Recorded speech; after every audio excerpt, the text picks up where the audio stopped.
안녕하세요. 오늘은 장마철 관리 방법에 대한 이야기를 잠깐 해볼까 합니다. 비가 쏟아질 것 같습니다. 하늘에는 이렇게 먹구름이 가득한데요. 바람이 습하고 바람이 차면서 어제와는 다릅니다. 어제는 정말 너무 더워가지고 잠을 잘 수가 없을 정도였는데 아마 비구름이 오면서 더위를 끌어올린 게 아닌가 하는 생각을 해보면서 오늘은 참 바람이 차서 참 살만한 그런 하루인데요.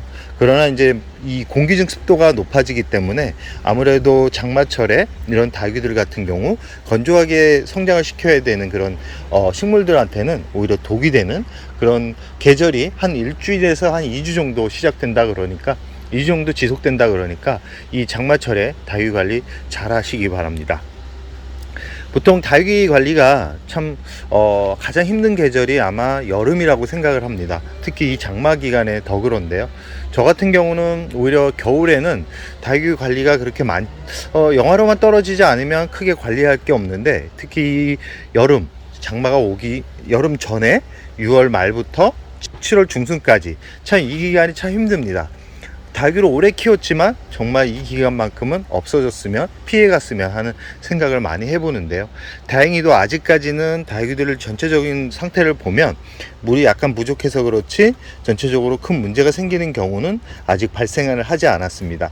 이렇게 많은 닭을 키우지만 꼭 문제가 생기는 경우가 한두 개는 발생할 수 있기 때문에 크게 그 부분에 대해서 너무 스트레스를 받으려고 하지 않는데 그래도 모든 닭이 건강하게 가을과 만났으면 하는 그런 생각을 해보지만 과연 될까라는 생각을 해봅니다. 그럼 오늘은 장마철 관리에 대한 이야기를 잠깐 해볼 텐데요. 장마철에는 꼭 하지 말아야 될 부분이 있습니다. 뭐냐면 하루 종일 장맛비를 맞추지 말자. 그리고 분갈이를 하지 말자.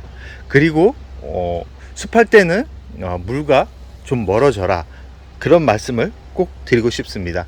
장마철에는 이 물이 빠르게 마르지 않습니다. 그러나 뿌리가 건강하다 그러면 그 물을 바로바로 흡수해서 이 화분 속을 건조하게 만들지만 대부분의 다육이들 같은 경우는 이 기온이 높아지면서 뿌리 움직임이 둔화됩니다.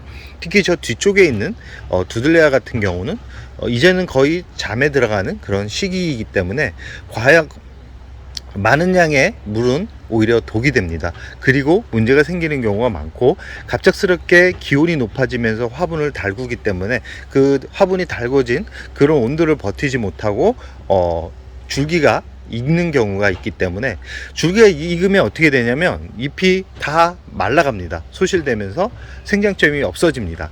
생장점이 없어지면서 결국은 죽게 되는 그런 경우가 발생을 하는데 그런 두들레아 같은 경우는 빠르게 그늘진 자리로 옮기는 게 좋습니다.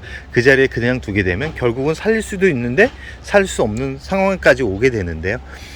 저 같은 경우도 두들레아를 처음 접했을 때 그걸 몰라가지고 그대로 두었다가 죽게 되는 경우가 많았었는데 지금 영상에 보이는 환엽 블러처스 같은 경우는 여름에 아주 약한 그런 품종들입니다. 저 뒤쪽에 있는 이 환엽 블러처스 같은 경우도 여름에 아주 약한 품종인데 생장점만 남은 상태였거든요. 그런 상태에서 그늘로 옮기고 나서 자리를 잘 잡은 그런 모습입니다. 이 생장점만 살아있으면 크게 문제가 되지 않는데 생장점이 소실되면 결국은 모든 걸 다 살릴 수 없기 때문에 여름에는 뿌리가 잠들어가고 있는 그런 품종들 같은 경우는 강한 햇살을 피해서 자리를 잡아주는 게 좋다. 그런 닭이들 같은 경우는 과한 물주기는 오히려 독이 될 수 있기 때문에 절대 물을 많이 주시는 마시라는 말씀을 드리고 싶습니다. 그리고 지금서부터 물을 너무 완전 단수를 시켜주는 분들이 있는데 여름 장마식이라 그래도 너무 물을 단수를 시켜주는 그런 시간이 많아지면 7, 8월을 넘기기가 쉽지 않습니다. 조금은 위험은 하긴 하지만 물을 빠르게 단수를 시키기보다는 물을 살짝씩 주면서 잎이 물을 담고 있을 시간을 주는 게 좋습니다.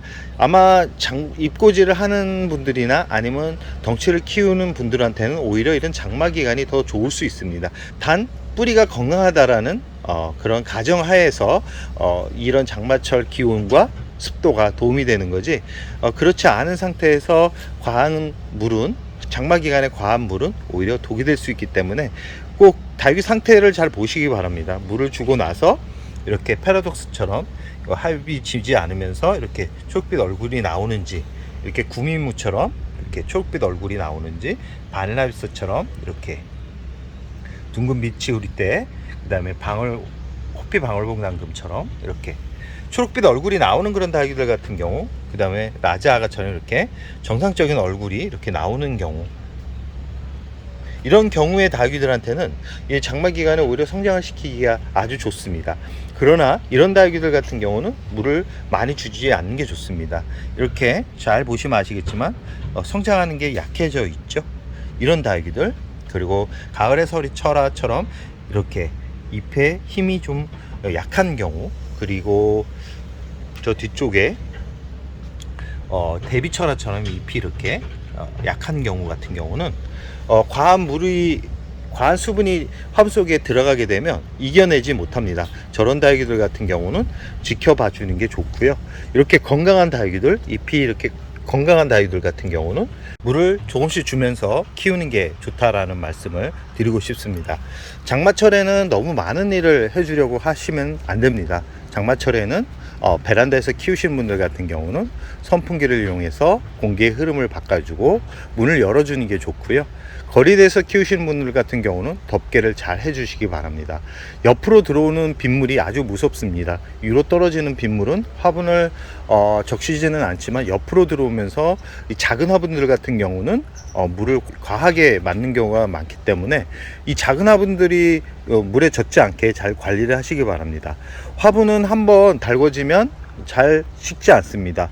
뜨거운 햇살이 화분에 직접적으로 받게 되면 화분 온도가 아주 높아집니다. 그러면 문제가 생기는 경우가 많기 때문에 화분 온도가 올라가지 않게 햇빛 차단을 잘 해주시기 바랍니다. 혹시 장맛비 때문에 문제가 생기는 경우가 있다 그러면 그런 다육이들, 잎이 물러가거나 잎이 검게 변하는 그런 다육이들이 있다면 꺼내서 화분 속에서 꺼내 가지고 말린 다음에 한 2-3일 정도 말린 다음에 새흙에 자리를 잡아주는데, 새흙에 자리 잡아줄 때는 상토 비율을 낮춰주시기 바랍니다. 상토가 많이 들어가 있으면 화분 속 온도가 많이 높아집니다. 그렇기 때문에 이 상토 비율보다는 S라이트나 마사, 산야초와 같은 좀 가볍고 배습이 좋은 그런 재료 비율을 높여가지고 뿌리가 힘들어하지 않게, 화분 속 온도가 높아지지 않게,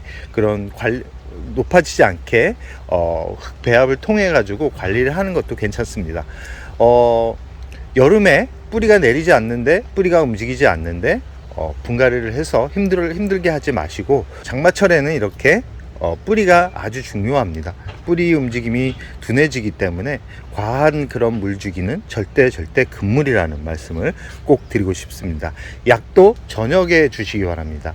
원래는 햇살이 좀 있을 때 약을 줘야 효과가 좋지만 오히려 독이 될 수 있기 때문에 약을 정말 뿌려줘야 되겠다라는 생각이 강하신 분들 같은 경우는 해가 지는 시간대에 뿌려주시기 바랍니다. 그리고 물과 약을 뿌려주고 나서는 생장점에 꼭 물이 고여 있으면 안 됩니다. 생장점에 물이 고여 있지 않게 관리를 하는 것도 다육이를 건강하게 키울 수 있는 비결이라는 말씀을 드리면서 오늘의 영상을 여기서 마무리할까 합니다.